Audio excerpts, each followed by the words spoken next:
I'm Yusuf Mohammed Hamid Abu Musa, 7 years old. My father is a Palestinian physician working in the radiology department at the nearby Nasser Hospital, and my mother is Egyptian Palestinian. My grandmother is from Sharqiya, Egypt, so my father was able to get Egyptian citizenship through her, and my siblings and I also obtained Egyptian citizenship. I have a sister named Judy and a brother named Hamid. I'm the youngest. On October 15th, there was shelling by the Israeli occupation forces on the Nur al-Shams refugee camp inside Tulkarm city in the West Bank. My dad was working a 24-hour shift in the emergency department. Before he left, I called for him, my mom, and my siblings. I told them I wanted a family hug, for us all to stand together and hug each other. Dad went off to work, and 2 hours later, we heard the sound of shelling. Our house wasn't very far, and Dad started asking where the shelling was coming from, saying he could hear it was close. He called my mom, but she didn't answer. He called again, and when she picked up, he heard screaming. Dad lost his nerves and ran to the emergency room. As soon as he arrived, he could hear my mom's and brother Hamid's voices screaming. Dad tried to calm them and make sure they and his brother's kids were okay. Then he asked my mom, "Where is Yusuf?" She said she didn't know where I was. Dad kept asking everyone around where I was, but everyone he asked would turn their face away, avoiding answering. Then he went into the resuscitation room and saw a doctor who knew him and me. As soon as the doctor saw my dad, he didn't know what to say. Dad lost his nerves again and kept running around asking, "Where is Yusuf?"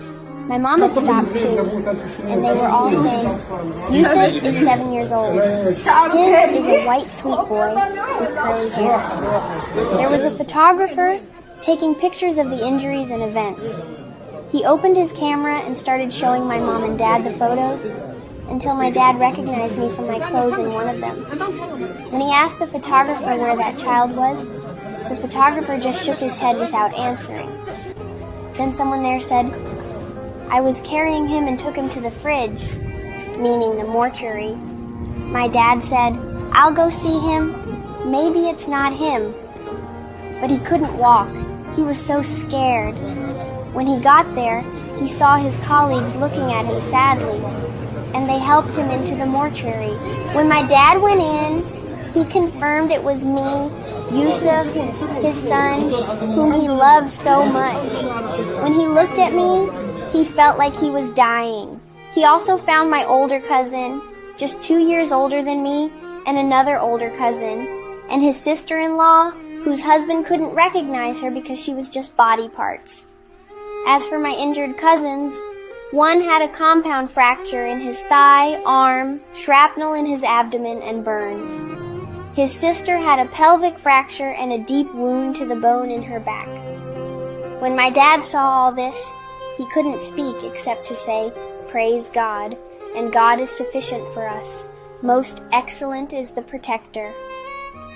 My dad couldn't tell my mom that I had been martyred because when he told my brother Hamid about me, he had a nervous breakdown, screaming, "I want Yusuf." One of the women there was the one who told my mom. My mom insisted on seeing me, even though my dad was very worried about her seeing my lifeless body, who didn't have to say Mom, but she wanted to see me and kiss me before they buried me. My dad said he lost everything, his family, home, and life, but the biggest loss was me, Yusuf, the baby of the family. He said whenever he would leave for work, I would come hug and kiss him and be the first one to run to him when he got home. While my parents were looking for me, a photographer was filming everything. When he posted the video, the whole world grieved for me and many people cried. They said this was impossible to be just a movie that could win an Oscar because nothing in the real world could break hearts like what we're seeing. My mom and dad loved me so much. They said I was the light of the home, and now the home was extinguished. and the home was no more. They commended me to God as one of the martyrs. May God have mercy on all our martyrs, and God willing, we will be birds in paradise. God is sufficient for us. The most excellent is the protector. My heart breaks to share this brutality taking place in Gaza and ethnic cleansing across Palestine. If your heart breaks too, contribute to stop this genocide.